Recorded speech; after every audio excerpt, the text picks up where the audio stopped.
Sa Ebanghelyo ni San Lucas, ikinuwento ni Jesus ang talinghaga ng alibughang anak na nagpapakita ng walang hanggang awa ng Diyos.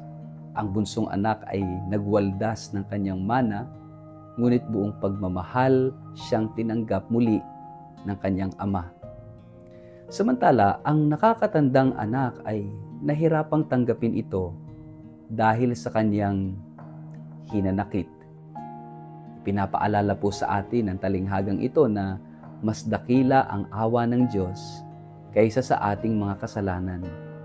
Kahit gaano kalayo ang ating pagkaligaw, lagi siyang handang yakapin tayo kung babalik tayo sa Kanya. Ngunit tulad ng nakatatandang anak, dapat din nating matutunang magalak sa awa ng Diyos para sa iba. At huwag hayaang tumigas ang ating puso ng dahil sa inggit at pagmamataas.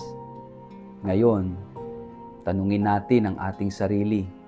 Pinagkakatiwalaan ba natin ang awa ng Diyos o hinahayaan nating hadlangan tayo ng ating guilt sa pagbabalik loob sa Kanya?